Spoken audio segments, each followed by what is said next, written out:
Welcome to the Altered Lens, life with a different perspective. In today's session, we'll be learning about building self-confidence from within. So this will be a step-by-step guide to help you thrive personally and professionally.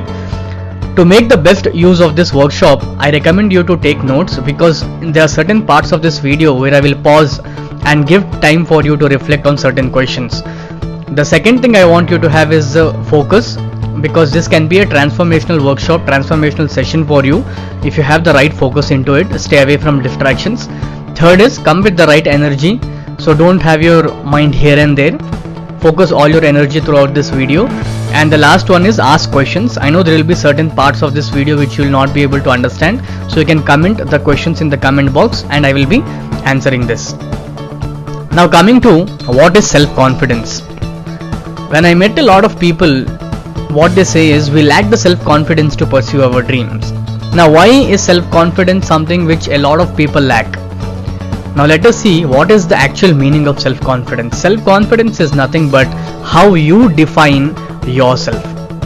How you define yourself. This is a simple definition of what is self-confidence. And when it comes to self-confidence, a lot of people think it is inherent, but they are wrong. I would say self-confidence is a skill. Now why do I say that self-confidence is a skill? Because it can be trained upon. If you have the right kind of reflections, if you ask the right kind of questions for yourself, you will understand why is that there is a gap in self-confidence, why is that you don't believe in yourself. And once you identify that, you can start working on those factors. And that is why we call that self-confidence is a skill that can be trained. Now you will ask, what is the easiest way to build self-confidence? So that is what we will be covering from here on. Don't skip the video. Participate in all the activities or the questions what I am going to give you. The first part of it, the easiest way to build self-confidence is to have, first one is repetition. The second one is repetition. And the third one is also repetition. Now why do I say repetition is because the moment you are familiar with something, that's when it is going to be easy for you to implement. Now a lot of people say that I lack self-confidence in general in your life, but I would say identify those things where you lack the self-confidence in specific. Only if you work on those things, you will become self-confidence in general in your life. So the very first aspect of self-confidence is repetition. You need to practice and practice. That's when you will be familiar with the situation which you are going to face, and once the familiarity is building, then the delivery or the execution becomes easy. Now the first activity for you is to think of a task, activity or a situation you want to be confident about.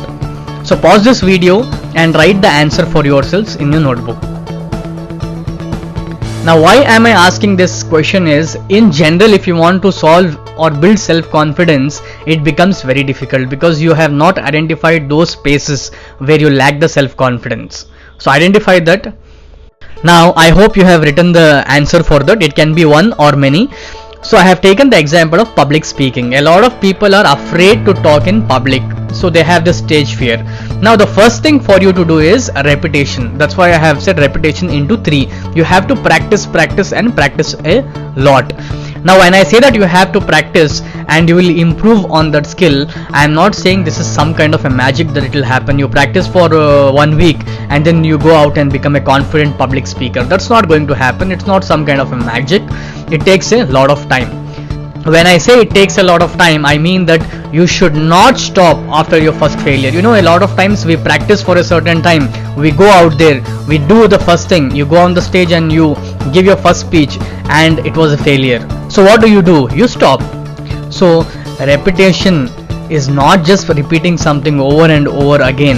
It is not giving up. It's not stopping after you are hit with adversity. Now let us take the example of Thomas Alva Edison. Now what is he known for? Yes, he is known for the light bulb, the invention of the light bulb. Now during this invention we know that he had failed 1000 times. Only then was he able to invent the light bulb. So during an interview, a reporter asked him, how did it feel to fail 1000 times? Edison replied, I didn't fail 1000 times. The light bulb was an invention with 1000 steps. Now when we are practicing for something, we give up after the first, second or the third time. Very few of us actually stick through the course of time and then become the best. We become expert in something. So you need to practice. When I say repetition should be backed by persistence, that you will never give up.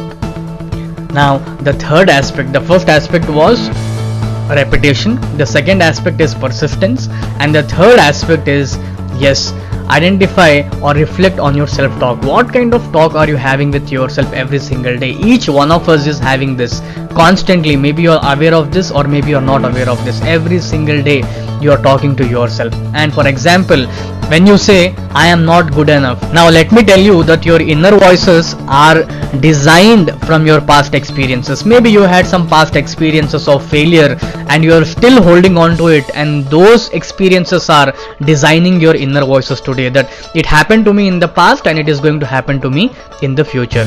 Another aspect of your inner voice is what others are telling you.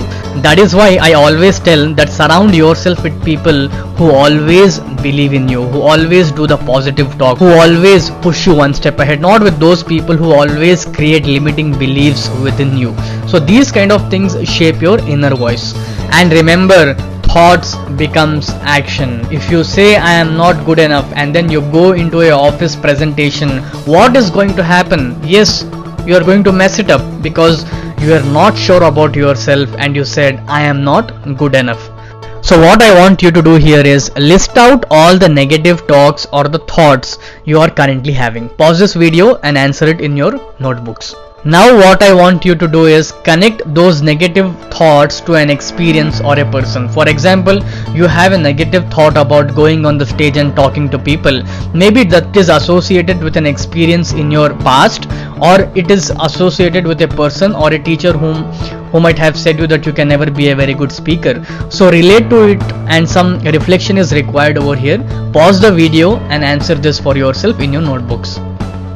I hope you have answered all the questions, because without answering those, this workshop or this session is going to be useless for you.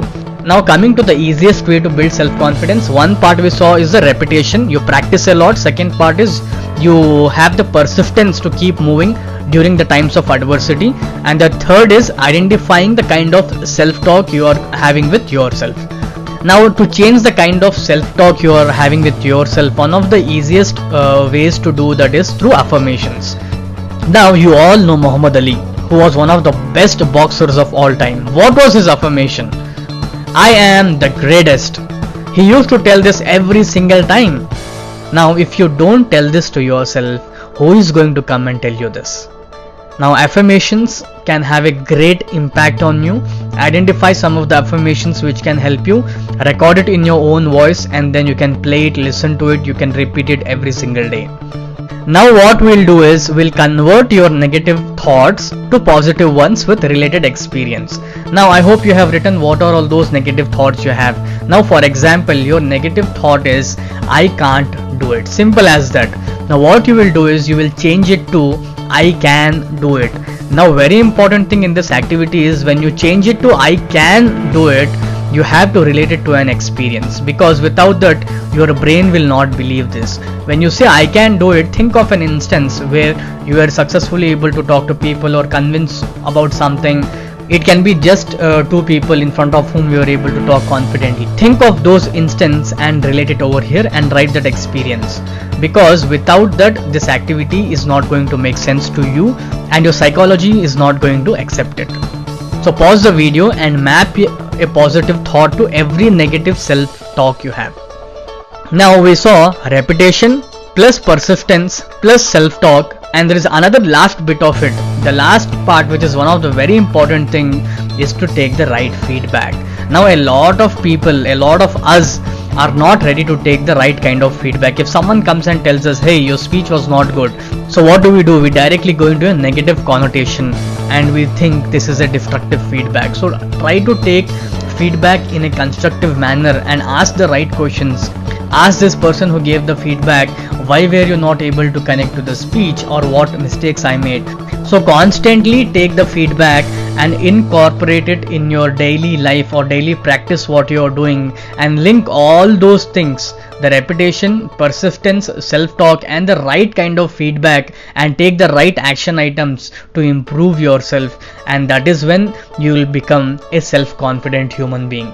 So what you have to do is identify one situation, one activity or one task where you want to be self-confident, because there are specific places where you lack the confidence, and there are some specific spaces in your life where you have the self-confidence to do things. Identify those things where you lack the self-confidence and apply this formula with the right steps and the right questions shared in the video. So what it will do is it will help you to align your thought process in line with what you want to achieve in your life. So very importantly, it is for yourself. If you are able to follow this formula of repetition, persistence, self-talk and the right feedback, then no one can stop you from being a self-confident person.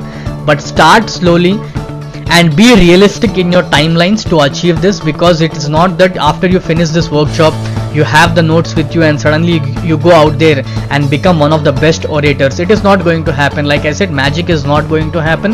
You have to practice. You don't have to give up. You should have the right kind of self-talk to yourself every single day. Practice and take the right feedback from everyone. So I hope this video was helpful. I would like to leave you with one quote which is one of my favorites, and it says, "No one can make you feel inferior without your consent." So the next time, don't give consent to others to make you feel inferior, to change your inner voice about yourself. So when the world is looking at you, radiate self-confidence and inspire others. I hope this video was helpful to you.